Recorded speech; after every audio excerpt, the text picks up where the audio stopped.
Greetings, YouTube. So, an anti-LGBTQ Christian group wants to be recognized on campus of a UNH Franklin Pierce Law School.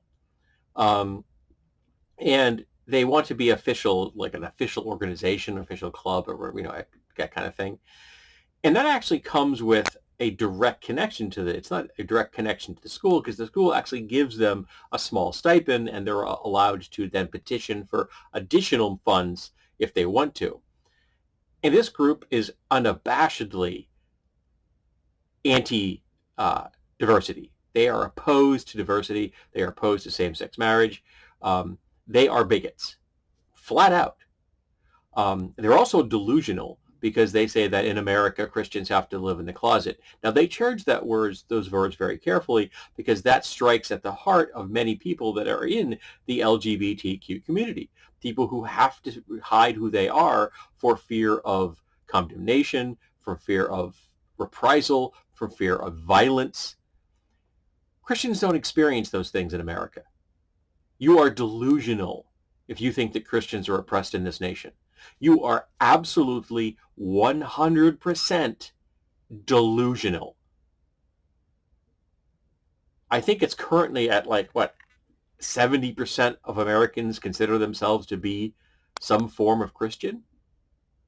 And some of those Christians actually aren't bigots. It's refreshing when I encounter them. Sadly, they are a rarity and not the rule. But this group, they're open and naked about it. They're bigots, and they want to be accepted as an organization on this campus and get school funds to exercise their bigotry. Now, you could say, well, this is a free speech. Well, there's a difference between free speech and bigotry. And the paradox of tolerance is that you can't tolerate bigotry. You can tolerate people to live their lives the way they choose as individuals, but you cannot allow people to be bigots, and particularly organized bigots, if you wish to help further the cause of diversity. If you want to make the LGBTQ community comfortable in your campus, this Christian group is not going to do that. They are opposed to those people existing on that campus space, in that school.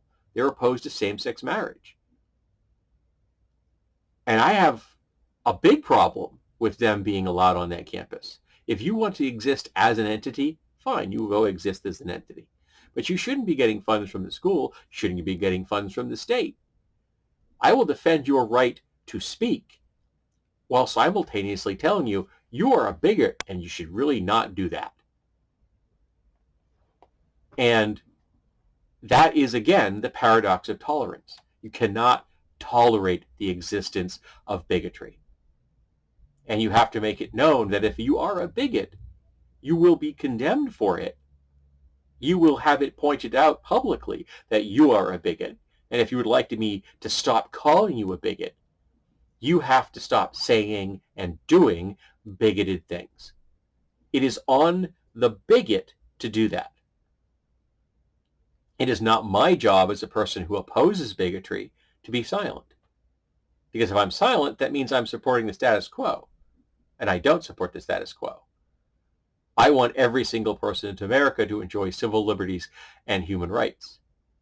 And bigoted groups such as this Christian group are opposed to that, which means I'm opposed to them. And there's no way around that. If you would like to stop being called a bigot, stop being a bigot. And if you can't do that, then yes, feel free to go into the closet. Hide your bigotry from the world. Stop talking about it in public. Stop doing bigoted things. You'll still be a danger, but you'll be less of a danger. Because bigotry is always a danger. Always. White nationalism is an act of violence. And we have too much of that in America. There are too many people in America that want to create a Christo-fascist state. Because they've fused religion and politics and business into one great machine of bigotry. So that has to end. And you don't end it by allowing groups like this on your campus taking your funds to be bigots towards your other students.